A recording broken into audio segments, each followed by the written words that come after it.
Senate, Speaker, Leader of the Opposition, mayors of the sister municipalities in their different ways of Hamilton and Lyme Regis, guests, ladies and gentlemen. Thank you, Mr. Mayor, for your kind welcome. My wife and I are unexpected strangers to St. George's. I was here last week for the unveiling of the excellent Bermuda mural from the World Heritage Centre, which I should mention in your speech. I shall be here on Friday for the opening of the new commercial enterprise on Bridge Street. We'll be back again on Sunday. Picking up on your worship's comments, I have received one parking ticket since I've been in Bermuda, but never one in St. George's. I shall have to continue this kind of commuting, given the lack of follow-through. It's quite a promising indication in your speech on this occasion last year that you find a way to re-establish the practice lost 200 years ago when the governor had a residence here. And I made it clear in my speech then that I'd be delighted to accept the offer of any appropriate rent-free governor's residence. But I understand that times are hard, and I guess I'll need to keep up the regular visits instead. Besides that disappointment, I clearly also need to get over my potential disapproval of one of the events planned for the town over the next year, as outlined in your worship speech. The celebration of the theft of the then governor's gunpowder for the purpose of supporting the American rebellion. Taking the longer view, I will overlook the unhappiness of the President said there. I warmly applaud the initiative of this commemoration and look forward to being there. But, sir, please don't let it happen again. More seriously, it was a special occasion last February when we marched together in a moving ceremony at the grave of Midshipman Richard Dale of the United States Navy. The death here of that young man exactly 200 years earlier, at the very end of the so-called War of 1812. We marked also his family's gratitude for the care he received from the people of St. George's. And not least, the peace, alliance and friendship between Bermuda and the United Kingdom on the one hand, and the United States on the other, for the 200 years since. I've mentioned that my next visit, but one, would be on Saturday. This will be yet a further reflection of how connected Bermuda's history, and particularly that of St. George's, is with an extraordinary range of historical events in different places. Saturday will be the 100th anniversary of the Gallipoli landings in the First World War. For Australians and New Zealanders particularly, all around the globe, and they do seem to get around all around the globe, it's a mixture of Remembrance Day and National Days, and perhaps a bit more. For the centenary, this will be an especially major occasion, with services all around the world, including in Gallipoli itself, and one attended by Her Majesty the Queen in Westminster Abbey. One ancestor soldier, Private Arthur Grice, of Auckland, is buried in a Commonwealth war grave here in St. George's. And a wreath will be laid in his grave, St. Paul, linking with the worldwide commemoration. The same event will also mark the 100th anniversary of the gallantry of Petty Officer George Sampson of the Royal Navy, which earned him the Victoria Cross that same day. The ceremony at his gravesite here will be in parallel, will be publicised in Scotland alongside the ceremony taking place in his hometown, Carnoustie. These events, some solemn like Saturdays, other probably more boisterous like that of the gunpowder plot, are worth doing in themselves.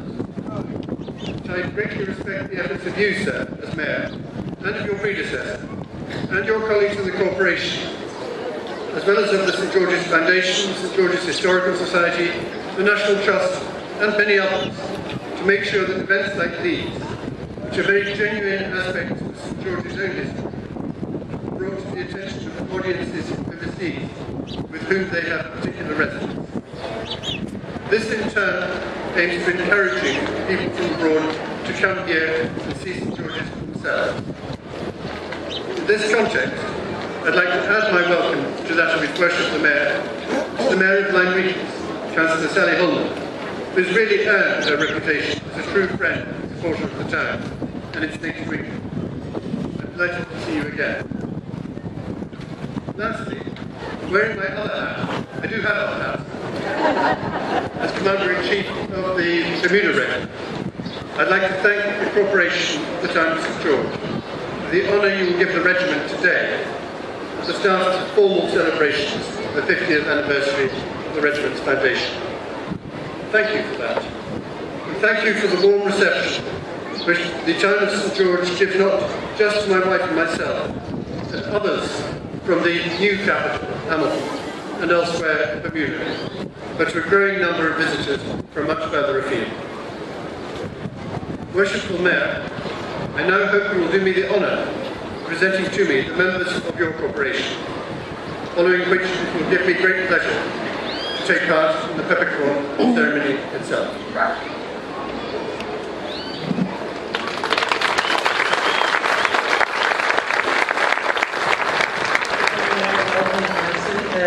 Manel Francis, Alderman Steve Hollis, Alderman Anthony Richardson,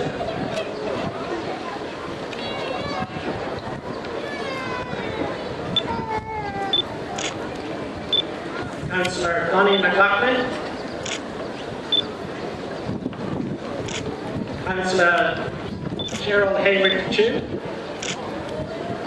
Councillor Philip Anderson, Councillor Elizabeth Christopher, Councillor Jamie Sapsford, Town Manager Candy Fogo, the Mayor of Lyme Regis, Councillor Sally Holman.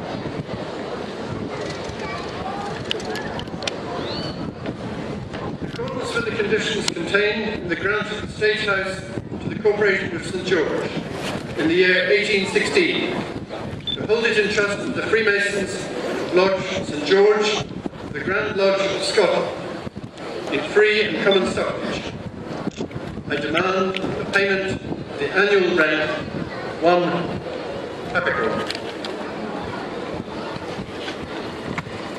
Your Excellency, I call upon the Worshipful Master of Lodge St George to see to it that rent is paid forthwith, or suffer the pains and penalties of non-fulfillment.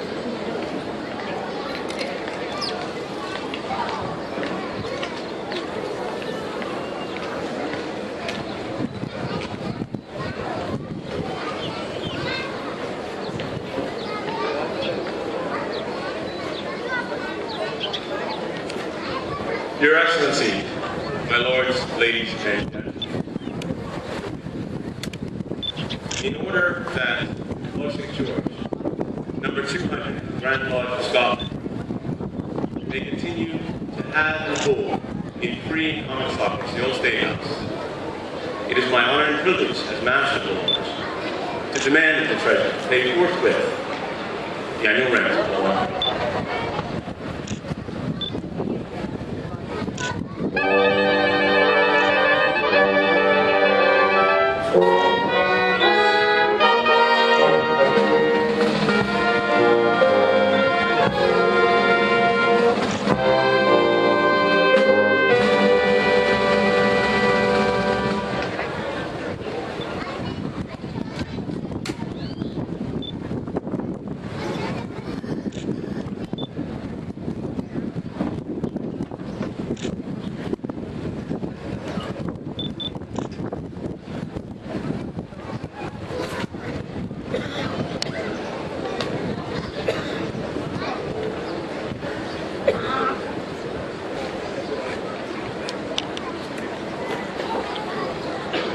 Your Excellency, this ceremony is enhanced by the participation of units of the Bermuda Regiment. Thank you for allowing them to, once again, bring the pomp, pageantry, and colour so befitting this occasion. In addition, we thank them for their assistance in this town last year after Hurricane Gonzalo. This year is the 50th anniversary of the formation of the Bermuda Regiment from the Bermuda Rifles and the Bermuda Militia Artillery. Exactly 100 years ago, in 1915, Bermudian soldiers were on the battlefields of northern France and were in many of the major battles of World War I, including the Battle of the Somme. Over 80 of our soldiers died as a result of the 4 years of that war, a huge price for such a small community. The Corporation of St. George has passed a resolution instructing me, as Mayor, to give to the Bermuda Regiment today the freedom of the town of St. George in recognition of their service and of the services of the two regiments from which they were formed. I will now ask the town crier